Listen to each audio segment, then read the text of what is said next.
Subject: G cheating ex said, "It was during girls' trip, so I get a pass." Hey, true story. My name's Justin. After what I went through, I feel like my story might help somebody else out there who's ignoring red flags because they think love will fix everything. Let me start from the beginning. I met my ex-wife Angela in the most unexpected way. Our mothers actually introduced us after Sunday Mass one morning. The funny thing is, neither of us even attended that particular church regularly. My mom just happened to visit that day with a friend, and Angela's mom was doing the same. Both of them were raised Catholic, old school women who believed in family, faith, and the idea that church is the best place to find a good spouse.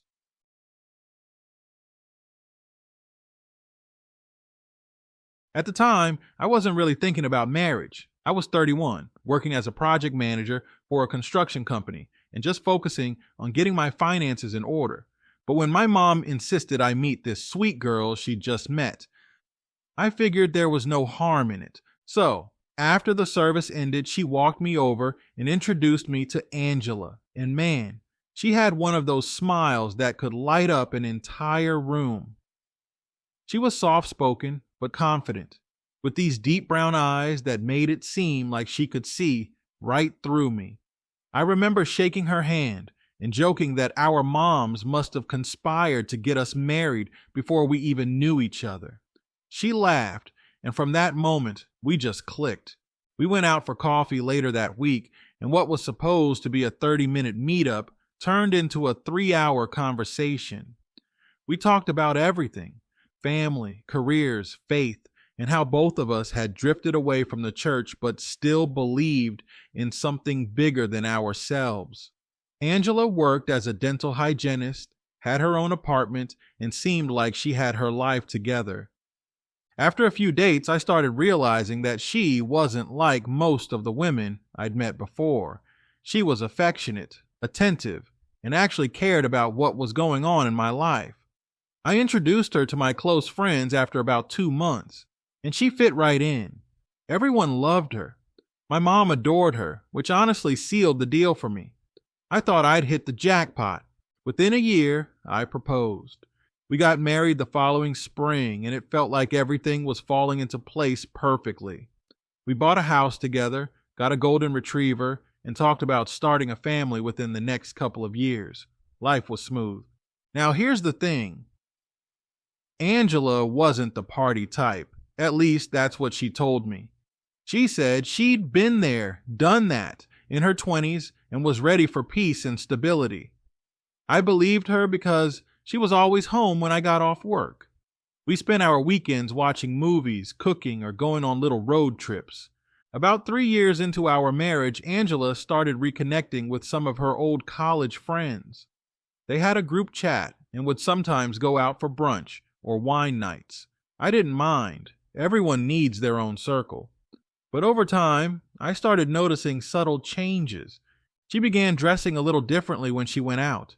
She started wearing more makeup, got her nails done more often, and even started hitting the gym again. I complimented her, thinking maybe she just wanted to feel good about herself. But the vibe changed. Conversations became shorter. Her phone suddenly had a passcode, which wasn't the case before. She started keeping it face down on the table, and if she got a notification, she'd flip it over quickly or say, "It's just the girls." Now I'm not the jealous or controlling type. I've always believed that if you have to spy on someone, the relationship's already done. But I did start to feel uneasy. I tried to brush it off until the infamous girls' trip came up.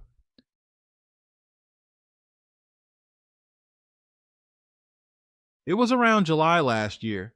Angela came home from brunch one Sunday and said, "Babe, the girls and I are planning a trip to Miami for a long weekend."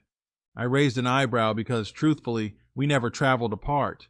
Every trip we ever took was together or with other couples. I asked her who was going, and she listed about 5 names, all girls I'd met at least once or twice before, except one. She mentioned her old friend Matt was going to be there too, but just by coincidence, because he lived in Miami. That made my stomach twist. I asked, "Wait, Matt, as in your ex-boyfriend Matt? She laughed and said, "Oh my God, Justin, don't start. He's just a friend now. He's dating someone anyway." I didn't like it. I told her straight up that it made me uncomfortable, not because I didn't trust her, but because I didn't like the optics of it. She got defensive, saying I was being controlling and that it was just a girls' trip. I let it go, against my better judgment. The week before the trip, she was in this excited, giggly mood every day. She was ordering new swimsuits, getting waxed, doing her hair, the whole 9 yards. I remember thinking, damn, she's putting more effort into this trip than she does for date night. When the day came for her to leave, I helped her with her luggage and told her to have fun and be safe. She kissed me goodbye, said she'd call me when they landed, and she did. That night. We FaceTimed briefly and I saw her in the hotel room with her girlfriends. Everything seemed normal. Over the next few days, communication dropped off. She'd send a few texts here and there saying, "We're at the beach," or "heading out to dinner." I figured she was just busy having fun, but that gut feeling didn't go away. Something in my spirit told me something was off. When she came back, she seemed distant. You know when you can just tell someone's physically there, but emotionally somewhere else? That was her. She said she was tired from the trip and just needed to catch up on sleep, but even after a week, she still wasn't the same. Then, out of nowhere, a message popped up on my phone one Friday evening while I was at work. It was from an unknown number that said, "Hey Justin, don't tell your wife I'm messaging you, but we need to talk." At first, I thought it was a scam or something. I replied, "Who is this?" "This is Tasha. I'm one of Angela's friends. We went on that Miami trip together." Immediately, my heart started racing. I asked what was going on, and she said, "I don't know how to tell you this, but I can't keep it to myself. Angela did something bad on that trip, and I think you deserve to know." I didn't want to believe it. I asked her what she meant by something bad. She met up with Matt while we were there. It wasn't just dinner or catching up. She slept with him. I just sat there staring at my phone. My stomach dropped, and I felt like my whole world froze for a second. I asked her if she was sure, and she said, "I wish I wasn't. I saw them together. I confronted her about it, and she told me to mind my business." The next morning, she tried to play it off like nothing happened. I didn't even know what to say. I asked her why she was telling me all this, and she said, "Because it's wrong. You didn't deserve that. She's been lying to you. I've been feeling guilty ever since we got back." And then she dropped the bomb.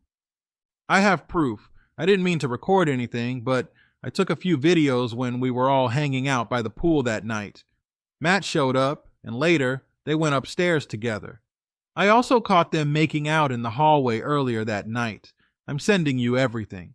I told her not to, but before I could even type the words, my phone started blowing up with file transfers, videos, screenshots, even pictures.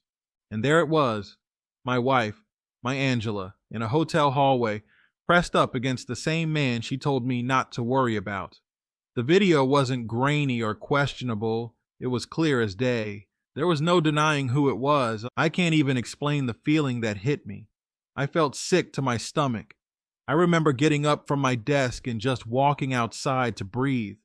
That night, when Angela got home, I confronted her. I showed her the messages, the screenshots, and the videos. I didn't yell. I just asked, "What is this, Angela?" She froze. Her face went pale. Then she tried to grab the phone out of my hand. I stepped back and said, "Don't.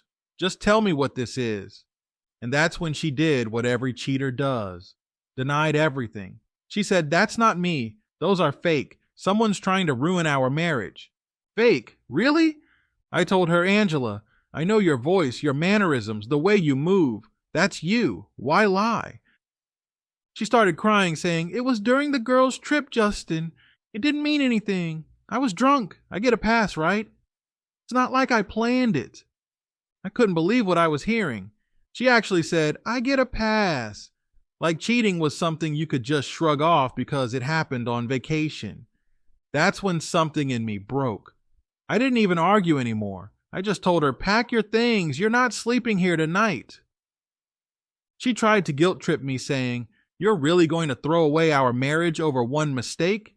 But in that moment, I realized she had already thrown it away. That night, she went to her mother's house. I sat alone in our living room, staring at our wedding photo, wondering how someone could destroy something that took years to build in one night of stupidity. After I confronted Angela, the lies she tried to spin, and how I walked away from everything we built to save my sanity. When I told her to pack her stuff and leave that night, she cried for hours. She sat on the couch pleading and trying to justify what she'd done. The part that stuck with me most was when she said it was during the girls' trip, Justin. That's supposed to be like a break from real life. A break from real life? That sentence echoed in my head for days. I didn't even respond. I just walked into our bedroom, locked the door, and went to bed. The next morning, I woke up to find that she'd taken a few of her things and left. No note, no text, just gone. For the first 2 days, I didn't contact her. I needed time to process everything. I stayed at work later than usual, hit the gym twice a day just to exhaust myself so I could sleep without thinking. But the quiet of the house at night got to me. I'd see her shoes by the door, her coffee mug in the sink, and it just made my stomach turn. On the third day, she called. I let it go to the voicemail. The next day, she texted, "We need to talk, please. Just hear me out before you make any decisions." I ignored it. She kept messaging. Every few hours, there'd be another text. Long ones, short ones, voice notes, even photos of us together. Finally, one afternoon, she showed up at the house while I was home. I heard a knock, looked through the peephole, and there she was, holding a stack of papers. When I opened the door, she looked different. Puffy eyes, messy hair, no makeup. She looked like someone who hadn't slept in days. "Justin," she said softly, "please just talk to me. I can't sleep. I can't eat. I made a mistake." I told her she could talk, but I wasn't promising anything. G stepped inside and started her speech. You know how cheaters sound when they've been caught. Part guilt, part performance. She said things like, "I don't even remember half of what happened, and I was drunk, and he took advantage of me emotionally." But here's the thing.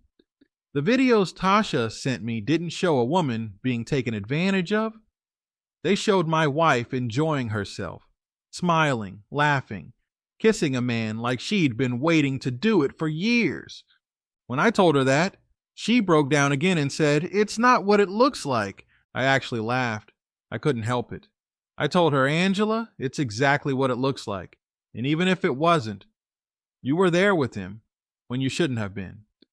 Then she said the line that really sealed her fate with me. "So you're just going to throw away everything over one stupid night?" I said, "No, Angela, you threw it away. I'm just taking out the trash." That's when she snapped. She went from crying to yelling, saying I was unforgiving, that I was letting the devil use me, and that God wants us to work through it. It's funny how people suddenly find religion when they're the ones who messed up. I told her to leave again. She refused at first, saying, "I'm your wife, Justin. You can't just kick me out." But when I pulled out my phone and said I'd call her mom to come get her, she left without another word. The next morning, I made an appointment with a divorce attorney. I didn't tell her right away. I wanted to make sure I knew what I was doing before I said anything. The attorney was a middle-aged guy named Richard, straightforward, calm, the kind of man who's seen every form of betrayal imaginable. I told him what happened, showed him the proof, and he said, "You have more than enough to proceed." He asked if we had joint property. I told him yes, the house, the car, and a few savings accounts.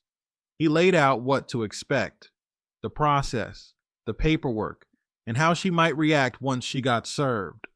I left that office feeling both relieved and hollow, like I'd taken the first step toward freedom, but also buried something that once meant everything to me. 2 weeks later, Angela got served while she was at work. I didn't plan it that way, but my lawyer handled it directly. She worked at a dental office, and apparently, when the server handed her the envelope, She froze in front of her coworkers. Later that evening, she texted me, "Really, Justin? You had me served at work? That was cruel." I didn't respond. Over the next few days, the messages went from guilt tripping to anger. She wrote things like, "You're destroying our marriage. We can still fix this if you just listen. You're punishing me for being human."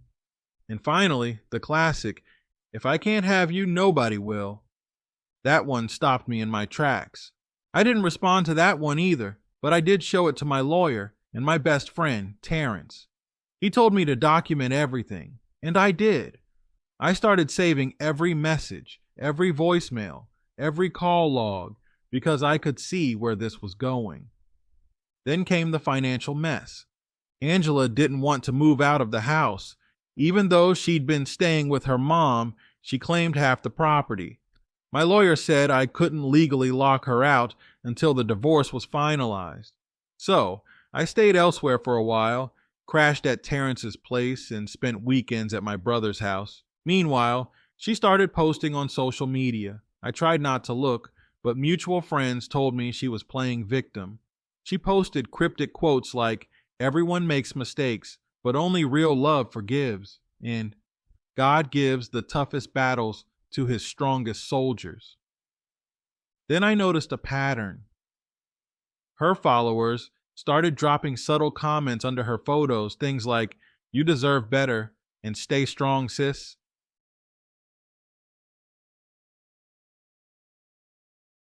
That told me everything I needed to know. She was rewriting the story. In her version, I was the cold-hearted husband who abandoned her after a misunderstanding. She left out the part where she cheated with her ex and tried to gaslight me with, "It was just during girls' trip."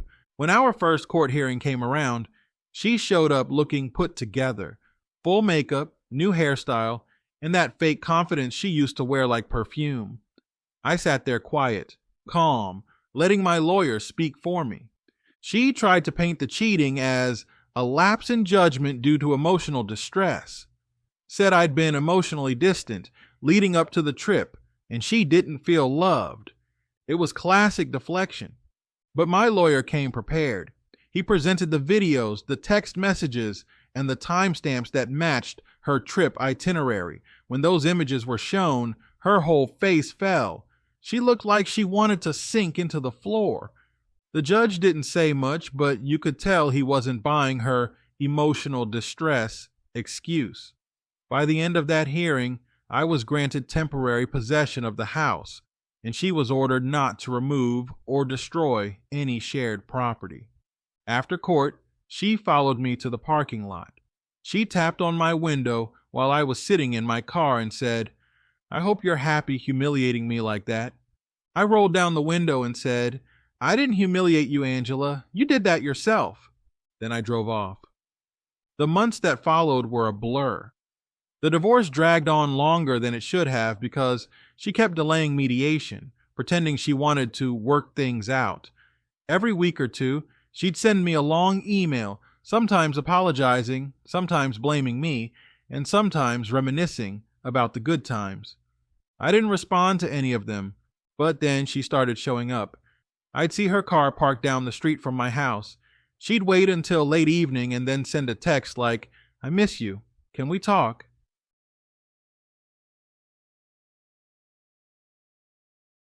At first, I thought maybe she just wanted closure, but it got worse. One night, I came home from work and found flowers on my porch. No note, just a bouquet of lilies, her favorite. Then the next week, she left a framed photo of us on my doorstep. That's when I realized she wasn't just sorry, she was obsessed. I called my lawyer again, and he advised me to file for a restraining order if it continued. I didn't want to escalate it, so I gave her one last warning. I texted, "Angela, stop coming to my house. If you need to discuss anything, go through my lawyer. I'm serious." She replied, "Wow, you really don't love me anymore, do you?" I didn't reply. The next few months were rough, but slowly I started feeling free again. I picked up new hobbies, reconnected with friends I'd neglected, and even started volunteering at a community center on weekends. It gave me peace, something I hadn't felt in years. The divorce was finalized about 6 months after filing. I was granted full ownership of the house since I'd made all the payments, and she'd moved out voluntarily. I also got to keep my car, and we split the savings account evenly. I didn't even care about the money anymore. I just wanted my peace. After it was finalized, I thought it was finally over. But of course, it wasn't. 2 weeks later, I got a message from a random Instagram account with no profile picture. It said, "You really think you can just replace me that easy?" I blocked it immediately, but then another one popped up the next day, and another. Same type of message. I knew it was her. The tone, the phrasing, it had her all over it. Eventually, she started messaging some of my friends, asking if I was seeing anyone. She even texted Terrence's wife saying, "Can you tell Justin to stop ignoring me? It was embarrassing, man." She'd gone from the woman I once saw as my peace to the woman who couldn't stand to let me move on. One night, Terrence came by the house, and we were sitting on the back patio drinking a couple beers. He said, "Bro, she's losing it. You dodged a bullet, even if it doesn't feel like it right now." And he was right. I had to accept that sometimes the person you love most can turn into a stranger, or worse, an enemy. It's been over a year since the divorce now. I haven't spoken to her in months. Last I heard, she moved out of state to live with a cousin. I don't wish her any harm, but I also don't wish her back into my life. People always ask me if I miss her, and honestly, I miss who I thought she was, not who she turned out to be. If there's one thing I've learned from all this, it's that loyalty is priceless. Once it's gone, it's gone. Love can't survive without respect. After the divorce was finalized, I thought that was it. The chapter was closed, the ink dry, and I could finally breathe again. The first few weeks were quiet, almost too quiet. The house felt different without her there. At first, it was depressing. The silence hit me harder than I expected. I'd walk past the living room and remember where she used to sit, with her blanket watching her shows. I'd cook dinner and accidentally make enough for two. But then I started to find comfort in that silence. There was no tension, no phone turned face down on the table, no nervous energy around her moods. I could come home, take off my shoes, sit on the couch, and actually relax. Freedom had a strange way of feeling lonely at first, but eventually it started to feel peaceful. I focused on myself for the first time in years. I started running in the mornings, joined a boxing gym, and picked up photography, something I'd always wanted to do but never had time for because Angela hated wasting weekends. I also started reading again, books about mindset, forgiveness, rebuilding after betrayal. One quote stuck with me from a book called Boundaries After Betrayal. It said, "You can't rebuild trust with someone who's still lying about the damage they caused." That hit home because that's exactly who Angela was, someone who destroyed everything and then pretended it was just a crack in the wall. Life was finally leveling out. Work was going well. I got promoted to senior project manager, and I started reconnecting with people I drifted from during the marriage. I even went on a few dates. Nothing serious, just getting my confidence back. Then, about 8 months after the divorce, I got a text from an unknown number. "Hey Justin, it's Angela. Please don't block me. I just want to apologize." I stared at it for a few minutes, not knowing how to feel. I hadn't heard from her in months. The last time she'd tried to reach out was right after the restraining order warning, and she disappeared after that. I didn't respond right away. I took a screenshot and sent it to my friend Terrence, asking what he thought. He replied instantly,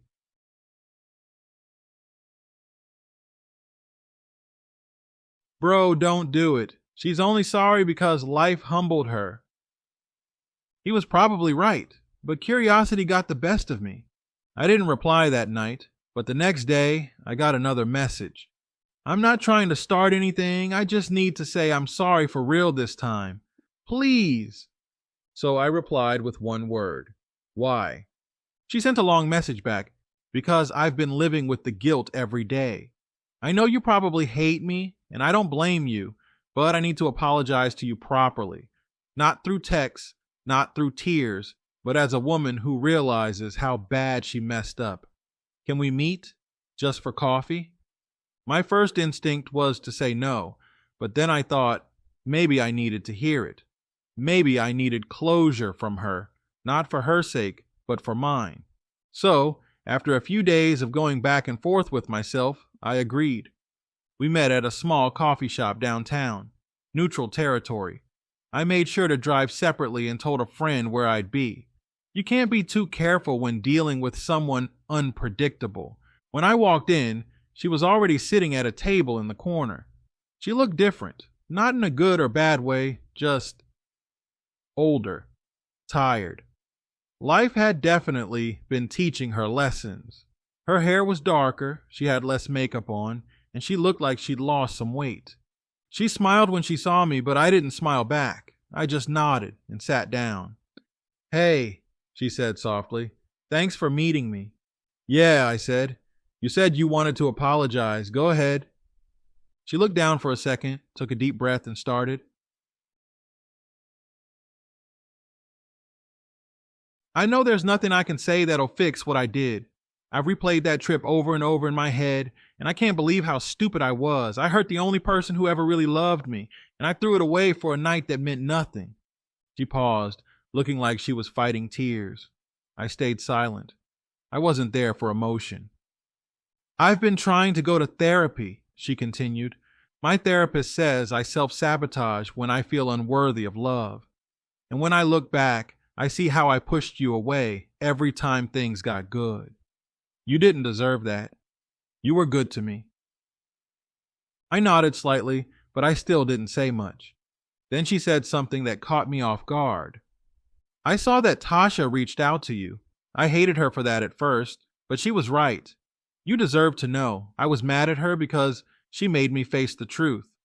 She went on for a while, talking about how she'd lost friends, how her mom was disappointed, how she'd moved in with her cousin after the divorce because she couldn't afford her own place. At one point she said, "I really thought you'd come back. I thought after a few months you'd cool off and we'd start over. But then when I saw how you just kept moving forward, it hit me. You were really done." She looked up at me then and said quietly, "Are you happy now?" I took a sip of my coffee before answering, "Yeah, I am." She smiled faintly. "I'm glad. You deserve it." Then she started tearing up again, and this time she didn't hide it. "I know I'll never be able to take it back, but please believe me when I say I'm sorry, Justin. I really am." And I believed her. Not because I wanted to reconcile or because I missed her, but because she genuinely looked like someone who'd finally hit rock bottom and realized what she lost. I told her, "I forgive you, but that doesn't mean we can ever go back." She nodded, wiping her eyes. "I know. I just needed to hear that from you. Thank you." We sat there for a few minutes in silence. Then she stood up, said goodbye, and walked out. And just like that, it felt like a chapter finally closed for good. After that meeting, I didn't hear from her again for a while, but that conversation changed something in me. It wasn't about her anymore. It was about peace. Forgiveness isn't about letting the other person off the hook. It's about freeing yourself from what they did to you. I started focusing on building my new life. I redecorated the house, painted the walls, got rid of the furniture we picked out together, and replaced it with stuff that reflected me. For the first time, my home actually felt like my home. I also started traveling, something I hadn't done solo since before the marriage. My first trip was to Montana. I took photos and just breathed in fresh air without any noise from the past. Then I went to visit family I hadn't seen in years. Everyone told me I looked happier, healthier. One night after coming back from a trip, I sat on my porch watching the sunset, and I realized something. Peace is addictive. Once you get a taste of it, you never want to trade it for drama again. Around that time, I met someone new. Her name's Brianna. She wasn't like Angela at all. We met at the gym, started talking casually, and one day she asked me out for coffee. I told her up front that I'd been through a rough divorce and wasn't looking for anything serious right away. She respected that. We took things slow, no rushing, no pretending, just two people getting to know each other. With her, I learned what a healthy relationship feels like. She never made me question where she was, who she was texting, or why she was distant. She communicated openly. It was refreshing. At first, I struggled with trust. I'd catch myself double-checking things that didn't need checking. I'd get nervous if she went out with friends, but she was patient. She told me once, "I'm not her, Justin. Don't punish me for her mistakes." That hit me hard because she was right. I was letting the ghost of my past haunt my present. It took time, but I started to relax. Slowly, I stopped comparing every action to what Angela used to do. I realized Brianna wasn't here to fill a void. She was here to build something new with me, if I let her. About 6 months into dating Brianna, I got another message from Angela. This time, it wasn't an apology. "Hey, just wanted you to know I got engaged. I wanted to tell you before you heard it from someone else. I hope you're doing well. I didn't know how to feel at first. Part of me was like, wow, that was fast, but another part just shrugged. People move on differently." I just replied, "Congrats. I wish you the best." That was it. No bitterness, no anger, just peace. Because by then, I truly didn't care anymore. Her life was hers, mine was mine. I told Brianna about it later, and she smiled and said, "That means you've really healed." And she was right. Because a year earlier, that kind of message would have sent me spiraling, wondering if she was trying to make me jealous or if she'd really changed. But now, it didn't matter. I was done carrying that emotional baggage. Sometimes I think back to the early days with Angela, the church introduction, our first date, the plans we made, and I realize how love can blind you if you're not careful. I ignored small red flags back then because I believed in the idea of her more than the reality. She was charming, beautiful, and seemed grounded, but she never really worked on her inner demons. And when you don't heal your past, you end up bleeding on people who didn't cut you. That's exactly what she did to me. But I'm not bitter anymore. I'm grateful, because that whole experience taught me how to love myself properly, how to set boundaries, and how to never lose myself trying to save someone else. These days, I'm living quietly. I still have my job, still take my morning runs, still take photos. I've been working on building a small side business selling landscape prints online. And Brianna's been my biggest supporter through it all. We're not rushing into marriage or anything. We both agreed that this time, everything moves at the pace of peace. Sometimes she'll ask, "Do you ever think about the past?" And I tell her the truth, only to remind myself how far I've come. Because honestly, that's the biggest takeaway from everything. I came out of something dark, and I didn't let it make me bitter. I came out better. So yeah, true story, that's the final update. My ex tried to come back with an apology, and I gave her what she needed. Forgiveness, not a second chance. Because when someone shows you who they are, believe them. I'll never regret loving her because love isn't the mistake. Giving it to the wrong person is. Now I'm just focused on peace, growth, and living without resentment. To any man reading this who's in that stage where it still hurts, where you're replaying everything in your head, trust me, it gets better. It doesn't happen overnight, but one day you'll wake up, take a deep breath, and realize you don't care anymore. That's when you know you've truly healed. Thanks again for giving men like me a platform to share our truth. Stay real to you, Justin.